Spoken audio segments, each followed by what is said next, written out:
Hello Brian, तो क्या हाल चाल और कैसे हो आप सभी लोग। आशा करता हूँ आज सभी लोग स्वस्थ होंगे, मस्त होंगे, जबरदस्त तरीके से अपनी पढ़ाई भी कर रहे होंगे। तो आज हम क्या देखने वाले हैं? आज हम देखने वाले हैं आपके क्लास 12 के इंपॉर्टेंट सेंट्रल आइडिया को, क्योंकि मेरे भाई लोग के लगातार कमेंट आते भैया जो है हमको इंपॉर्टेंट सेंट्रल आइडिया बता दीजिए, सारे सेंट्रल आइडिया एक क्लास में बता दीजिए, हमको कौन कौन सा सेंट्रल आइडिया जो है हमको तैयार करना है। तो आज हम सारे सेंट्रल आइडिया लेकर आ गए हैं आपको जो जो तैयार करना है। सबसे जरूरी बात यह है कि यहाँ पर आपको जो है इस पोएम का जो हम सेंट्रल आइडिया बताएंगे, सारे पोएम्स का जो सेंट्रल आइडिया बताएंगे उनका पीडीएफ भी आपको मिलेगा। और उससे जरूरी बात जो है यहाँ पर जो आपके लिए सेंट्रल आइडिया रखे गए हैं सबसे आसान वर्ड में रखेंगे ताकि आपको याद करने में कोई दिक्कत ना हो। तो चलिए सबसे पहले हम बता देते हैं कौन कौन से सेंट्रल आइडिया है जो आपको तैयार करना है। सबसे पहले मैं बता दूं, इसके नोट्स और पीडीएफ के लिए टेलीग्राम चैनल ज्वाइन कर लेना, व्हाट्सएप ग्रुप भी ज्वाइन कर लेना, वहीं पर आपको ये सारे पीडीएफ मिल जाएंगे। और चैनल को समझदार हो तुम लोग, कर दिया? अच्छा नहीं किया, ठीक है अब कर लो भाई, सब्सक्राइब कर लो। ठीक है, तो पहला पोएम हमारा माई मदर एट एसिटिस बहुत इंपॉर्टेंट पोएम है, लगभग आपको हर एक सेट में मिल जाएगा।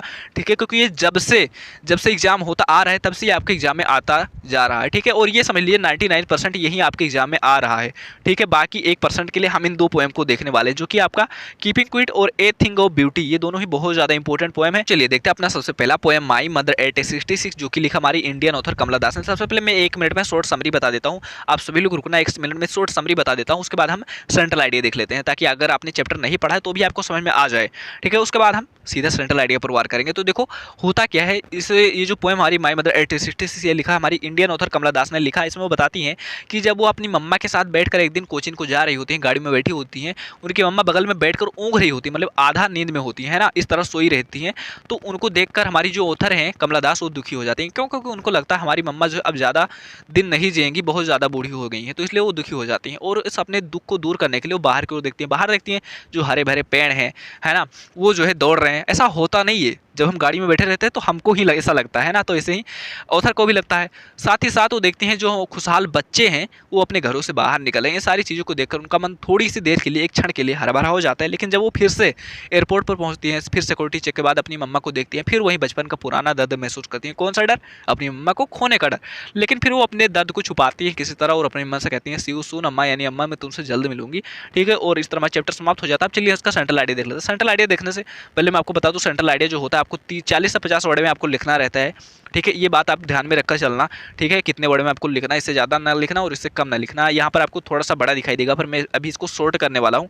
ठीक है, तो चलिए लिखना शुरू करते हैं। सबसे पहले क्या लिखेंगे? सेंट्रल आइडिया आप हेडिंग कर देंगे, है ना। और फिर क्या करेंगे, और फिर आप यहाँ पर सबसे जरूरी बात, यहाँ पर जो भी पोएम लिख रहे हैं सबसे पहले आप उस पोएम का नाम लिखेंगे और फिर इज कंपोज्ड बाय राइटर का नाम। तो यहाँ पर हमने क्या लिख दिया?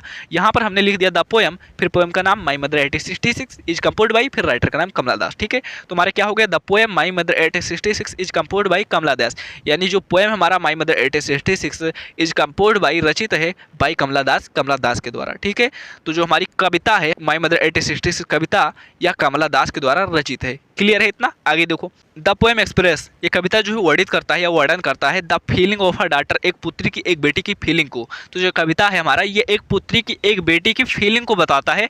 When she was separated from her mother, जब वो अपनी मम्मी से अलग हो रही होती है, जब वो अपनी मम्मी से दूर जा रही होती है, तो उस समय उस क्षण पर एक पुत्री की एक बेटी की कंडीशन क्या होती है, फीलिंग क्या होती है, उसको दिखा रहा है पोएम। ठीक है, next, the poetess feels fear of losing her mother, जो हमारी पोएटिज है यानी जो हमारी कवित्री हैं वो फील्स फेयर, फील्स मतलब महसूस करती हैं, फेयर मतलब डर का। तो हमारी जो कवित्री हैं वो डर का अनुभव करती हैं, ऑफ लॉसिंग हर मदर, अपनी मम्मा के खोने का। ठीक है, तो हमारी जो कवित्री अपनी मम्मा के खोने के डर से एक तरह से डर जाती हैं या उस डर से डर का अनुभव करती हैं, कहीं हमारी मम्मा जो है ये अब ना बचे, है ना। क्योंकि because her mother is very old, क्योंकि उनकी मम्मा जो है बहुत ज़्यादा बूढ़ी हो गई हैं। इट सीम्स, ऐसा दिखाई देता है, दैट शी विल डाई सून, कि जो है अब वह जल्दी ही मर जाएंगी। सो द पोएटिज, और इसीलिए जो हमारी कवित्री है स्केर्ड ऑफ दिस थॉट, वो डर जाती हैं इस विचार से, इस थॉट से। ठीक है, और उसके बाद क्या करती हैं? For come out from this negative thought, और इस जो है नकारात्मक विचार से बाहर आने के लिए वो क्या करती हैं? She looks outside of car, यहाँ पर लुक्स लिख गया, लुक्स कर लो। ठीक है, तो सी लुक्स आउटसाइड ऑफ कार, वह कार से बाहर की ओर देखती हैं। फिर क्या देखती हैं? The world outside is full of Joy, जो बाहर की दुनिया है, बाहर का संसार है, आनंद से भरपूर है। और फिर क्या देखते हैं? She looks young trees running very fast, वो देखती हैं यंग ट्रीज को बहुत तेज़ी से दौड़ते हुए। और क्या देखती हैं? चिल्ड्रन लुक्स वेरी हैप्पी, जो बच्चे बहुत खुश दिखाई दे रहे हैं, who wears coming out from their homes, जो अपने घरों से बाहर निकल रहे थे। ठीक है, लेकिन फिर जो है जब वो सिक्योरिटी चेक पर पहुंचती हैं at the airport after security check, और फिर एयरपोर्ट पर सिक्योरिटी चेक के बाद द पोएट इज, कवित्री जो है looks at the colourless and pale face of her mother, जो कवित्री है वो देखती हैं कलरलेस यानी रंगहीन एंड फेल मतलब लगभग हल्का पीला चेहरा देखती हैं ऑफ हर मदर अपनी मम्मी के यानी अपनी माँ का, और जो है सी बिकम्स वेरी सैड, और फिर वह जो है दोबारा से वो बहुत दुखी हो जाती हैं। But she hides her pain, लेकिन वो अपना दर्द छुपाती हैं, हाइड्स मतलब क्या तो छुपाना, तो वो अपना दर्द जो है छुपाती हैं। And said to her mother, और अपनी मम्मा से कहती हैं सी यू सून अम्मा, अम्मा मैं तुमसे जल्द मिलूंगी। ठीक है, इस तरह हमारा पोएम जो है समाप्त होता है। हमारे पोएम्स का सेंट्रल आइडिया जो है माई मदर 1866। ठीक है, तो हमारा जो है फर्स्ट पोएम का जो है हमारा सेंट्रल आइडिया, तो हमारा फर्स्ट पोएम का सेंट्रल आइडिया कंप्लीट होता है जो कि हमारा माई मदर 1866। अब जो है अगर आप रिकॉर्डेड देख रहे हैं, ऑब्वियसली बात है आप लोग रिकॉर्डेड देख रहे होंगे ना, तो इसके बाद ही डिस्क्रिप्शन में एक बार चेक कर लेना, वहाँ पर आपको इन दोनों पोएम का लिंक मिल जाएगा, वीडियो का लिंक मिल जाएगा, keeping quiet and a thing of beauty, इन दोनों का भी लिंक आपको मिल जाएगा। ठीक है, तो जाकर जो है फटाक से वहाँ से जो है एक बार आप देख लीजिएगा इन दोनों का भी सेंट्रल आइडिया। ठीक है, क्योंकि हम एक बार बता चुके हैं, तुम दोबारा नहीं बता सकते हैं ना, और भी टॉपिक कवर करना है, शाम को आपकी फिजिक्स की भी क्लास आनी है ना, इसीलिए। ठीक है, तो अब जो है आज के क्लास के लिए इतना ही देते हैं, और जो आप सभी लोग बताना क्लास कैसी लगी, सेंट्रल आइडिया कैसे लगा। ठीक है, और बाकी सेंट्रल आइडिया आप जो है डिस्क्रिप्शन में दिए गए लिंक से जाकर देख लेना, वहाँ पर आपको टेलीग्राम चैनल का भी लिंक मिल जाएगा और व्हाट्सएप ग्रुप का भी लिंक मिल जाएगा, वहाँ से जाकर आप ग्रुप ज्वाइन कर लेना, वहाँ पर आपको उसका PDF भी मिल जाएगा। ठीक है, तो love you, tata bye bye, अपना ख्याल रखना, मिलते रहना। ठीक है, बाय बाय।